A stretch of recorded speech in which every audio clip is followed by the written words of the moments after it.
we're doing here, it's in St Paul AME Church. This is not a public space to where your freedom of speech, you can say anything you want to say.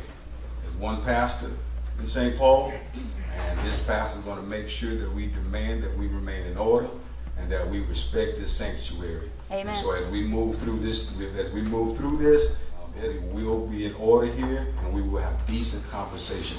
I wanted to be real clear with that, not to try to intimidate or anything like that, but I wanted to be clear. I don't want anybody thinking that this is going to be a place to where we can come and show out. Not in this church. Amen. Right here. Amen. Amen. Amen. My name's John. I've been a member of the community for 19 years. This is a conversation that we have to have. We are all here from the city to listen very carefully. One thing I just want to talk a little bit about Mayor Shaver and Vice Mayor Neville. As our elected leaders, as our officials, they are governed by the Sunshine Law. So they have to be very careful about public notice in meetings and what they say that could be construed outside the public law. But rest assured, these two individuals, as our elected leaders, are listening very, very carefully to tonight's conversation, as am I, and our police chief, and also Mr. Popple, who is representing the University of Florida in the state of Florida.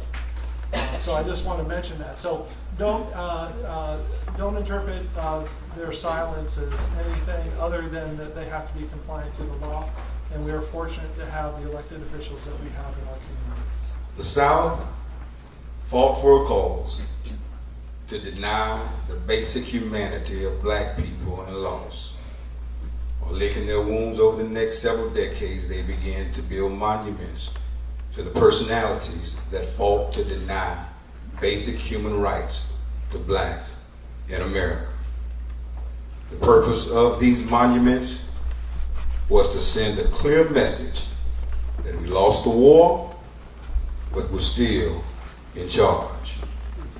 Specifically, the two revered monuments of intimidation erected in the former slave market, now Constitution Plaza, were placed there by the Ladies Memorial Association and the Daughters of Confederacy. Monuments are symbols of reverence. Listen real close. Monuments are symbols of reverence. And for this city to support or revere symbols of this nature, it is not acceptable. The silence of our leadership speaks loud and clear of its sentiment. Reverend Dr. Martin Luther King Jr., who actually led civil rights rallies from this church along with other churches in this community, delivered speeches from this pulpit and literally sat in that center chair and said these words: "In the end, we will remember not the words of our enemies, but the silence of our friends." I understand that it is very apparent that a significant population of Americans agree or sympathize with showing reverence to symbols of hate and oppression.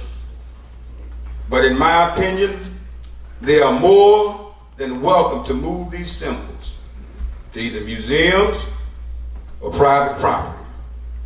I can think of a few local churches where these monuments of intimidation would fit perfectly. I say to the city of St. Augustine Commission and leadership, if you are comfortable with my oppression, then you are my oppressor.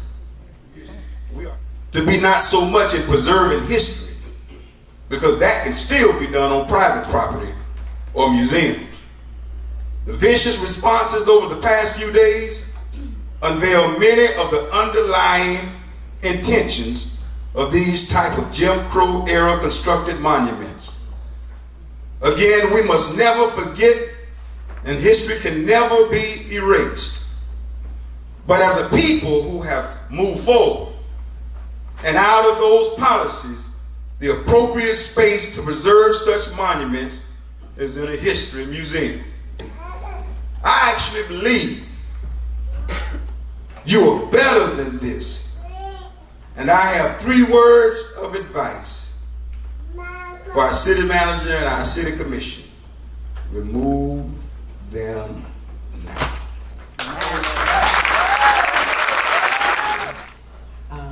And it states that St. Augustine St. John's NAACP is standing strong with our brothers and sisters in Charlottesville, Virginia, during this outright and undeserved hatred displayed by the right-wing hate groups who have been emboldened by President Trump's campaign rhetoric, his cabinet choices, and his agenda.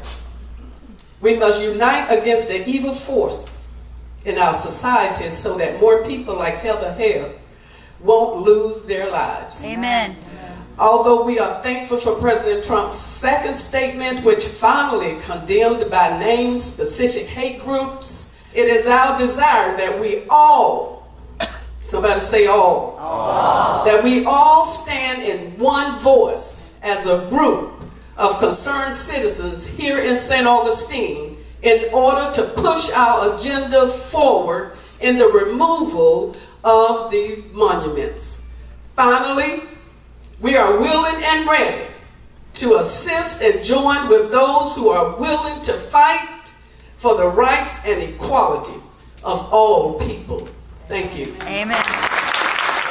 Jews the world over this Saturday morning will gather in their synagogues and open their scrolls of the Torah, of the 5 books of Moses, and read a verse from the book of Deuteronomy. They'll read a bunch of verses from the book of Deuteronomy, but one of them says, Tzedek, Tzedek, Tirdof. Justice, justice shall you pursue. All the other commandments, and there happen to be 613 in those 5 books of Moses, Genesis, Exodus, Leviticus, Numbers, and Deuteronomy, all of them have a time and a place to be done. Only one, justice, is not to be done in any particular time or place. It is to be pursued. And it is our job not to wait until the opportunity to do justice arrives and sits in our laps, but instead for us to pursue justice. Now, the intimidation of citizens of this great country who joined in saying, we the people of the United States, in order to form a more perfect union, we must perfect our union.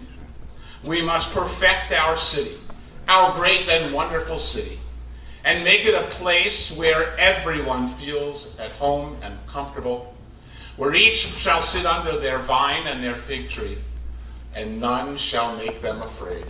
Shalom. I personally am a member of the IWW. We firmly believe that an injury to one is an injury to all. And since our founding in 1905, we have firmly stood against all forms of racism, sexism, and oppression, and continue to do so today. Today I am here on behalf of the members of Indivisible St. John's who are having their own meeting. We've had some conversations during the past week, and then, if I believed in God, I would say it was a miracle. That's right. In the paper, we found the solution we were looking for, and there are many of us that will be supporting this campaign actively. Thank you. Until now, so nobody can say that I'm unfair. I met a young man today and we talked about an hour. Had some real good conversation. When he comes up, I know he's going to be respectful of what we said and respectful of this moment. He's going to have a different opinion. In the same way that those that don't believe what I said, they kept silent and they listened. We're going to keep silent and we're going to listen. Respect goes both ways. Amen. Amen. Amen. Amen. Mr. Russo. You got a time limit. Hey, he and I had a good conversation today, and I think that's what we need. We need discussion. Now, I am on the opposing side. Now, the point is that I'm a Christian, a born-again Christian. I'm a native of St. Augustine, graduated 72 at St. Augustine High School. I have 11 children, 1 wife, and 31 grandchildren. And I'm telling you that because I'm a good guy, okay? I'm not a neo-Nazi. I don't believe in white supremacy. But I do believe that the Confederates were on the right side. Why? Because this may shock you. But this book called the Holy Bible does not condemn slavery. In fact, as soon as the Jews were taken out of Egypt and brought to the other side, and Moses gave the law, God gave Moses the law, he instituted slavery for the Jewish people. They were allowed to buy other Hebrews. They were allowed to purchase men from other nations. That's the Holy Bible. So my question is, what's next? We're going to throw the Bible out? And I would say, he and I had a very good meeting, and we're respectful one for another. But, there are differences. This is the South. This is St. Augustine. My older brother was involved in the civil rights movement, of course, on the other side. But I want you to know that as a Baptist preacher, this Holy Bible does not condemn slavery. In both Testaments, some of you don't like that. Well, that doesn't make a hill of beans, because as a Christian, you have to go by this book. And in 1 Timothy chapter 6, in fact, Paul was teaching it. The person they named his church after, St. Paul, teaches in the 6th chapter of 1 Timothy that servants were to be obedient to their masters. And if they weren't, they were blaspheming the doctrine of God. My name is Sandra Parks. I am the widow of Stetson Kennedy, who during the 40s infiltrated the Ku Klux Klan in Atlanta, Georgia, and brought the Klan to justice in the murder of African Americans, and because of him they lost their nonprofit charity status. And I stand witness to the belief that the time has come for the monument to find another home. My name is Hatfield, and with all that implies. My grandfather, God rest his soul and I forgive him, was a member of the Klan. And I am up here to change this narrative for my family and for the people of this community. I am a Christian. And if it is somewhere in the Bible that it is okay to own other human beings as punishment, I do not recognize the fact that these statues that have been erected in the supremacy of white people kidnapped, took people from their homes and their countries. These were not criminals. These were not bad people. They were taken against their will. This was not a punishment. This is not my Christianity. My Jesus is a forgiving man. My Jesus does not recognize slaves and inhumanity to people. I cannot tolerate, as a white person, and I'm not asking for forgiveness, I'm not going to apologize for my grandfather. Again, I'm only here to change the narrative of my family. That's right. We all deserve the right to be able to walk through this community with our head held high. I guess what I'm trying to say is this. Sure, if you guys can get these statues down, you have to say these guys. What do you mean these guys and those guys and Hispanics and blacks? And we're people. Where'd the love go? This isn't 1930. We're in 2017. We're people. We realize this. And I'll tell you this. I've read 90% of the Bible. I'm not going to go there. That's the craziest thing I've ever heard in my entire life. Craziest thing I've ever heard in my entire life. You're telling me Jesus, God, whether you believe in the trees or the sea or the ocean, it doesn't matter. But there's nobody out there who's going to say, punish somebody and make them be your slave. Right. Get out of here. You got to be kidding me. Why Martin Luther King came here was because it was so oppressed, segregated, and racist that he felt it was a cause for action. He needed to come and demonstrate to help bring integration and unity. That monument totally defies the objective, the cause of all the civil rights movement that we have been taking from then until now. I pray that we continue to move forward and remove this monument. Basically, non-Americans, they had ceded their citizenship, fighting, betraying, committing treason, which is a federal offense. They should have been hung. These men voluntarily gave their lives to kill other soldiers, other Union members who are defending our country. Back in the 1950s, University of Florida, Professor C. Vann Woodward wrote an essay entitled The Burden of Southern History. And in the 1950s, we Americans were pretty proud of ourselves. We just saved the world in World War II. And we had an American idea of American exceptionalism, that America always does right. Well, Professor Woodward in The Burden of Southern History says, the South has something to say to America, because the South knows what it's like to lose a war. The South knows what it's like to do evil things. The South has, as he said, there's a tragic cast to Southern history. And the whole United States, I think he mostly meant Northerners, could learn something from the Southern experience. And I guess that's still going on today with the discussion of these monuments, because these monuments represent part of the tragic aspect of the history of the South, of the history of St. Augustine. That reason because I've yelled over gunfire, I've yelled over explosions. I spent many years in the Marine Corps infantry. I have bled for this country and this Constitution.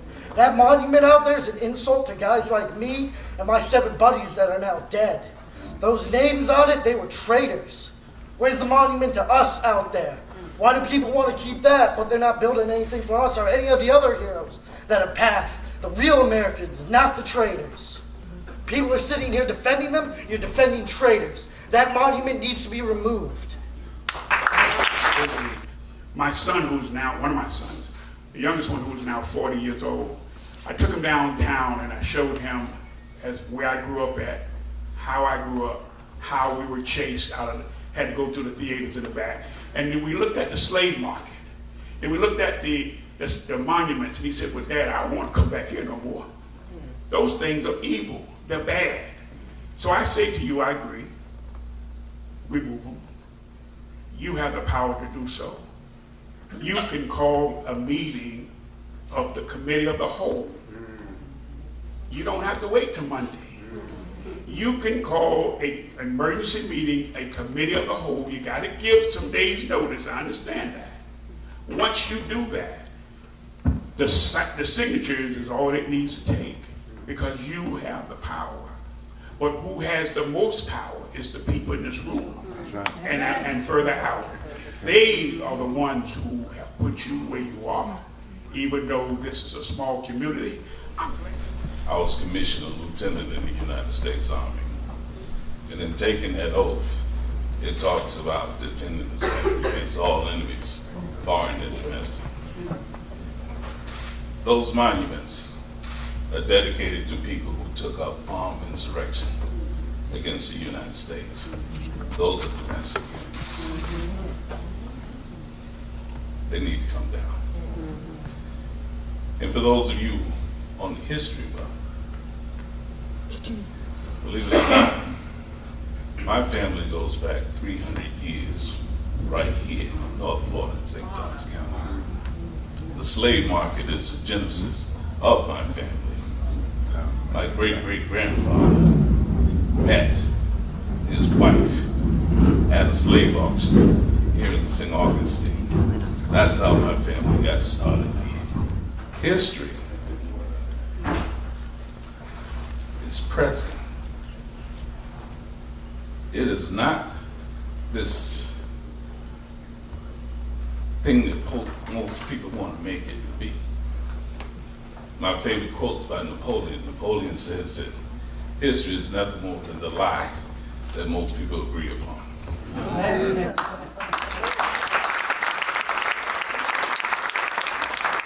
So what I'm asking you to do, let's eliminate that lie out there about the sanctity of these monuments. Take them down. I'm Colonel G. Henry Williams, retired.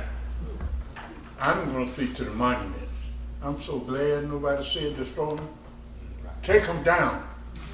And whoever want them, let them have them.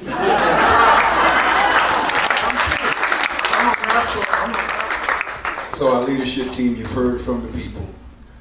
What we're going to do is on Sunday night, you all are great at social media. There was no official other than social media to push this out there. On Sunday night, I'll go live at 8 o'clock. We'll talk about what's happened, what our city leaders have done, our city manager and our city leaders have done. And if it's still there, I want all of you all to meet me at the Lightning Museum, 5 o'clock on Monday, to continue to impress upon our leadership what we want. Amen? Amen. And so since the guy said I'm a preacher, I didn't pray. We're going to pray our way out of here, all right? Father, we thank you, we give you honor, we give you glory. God bless you. Amen.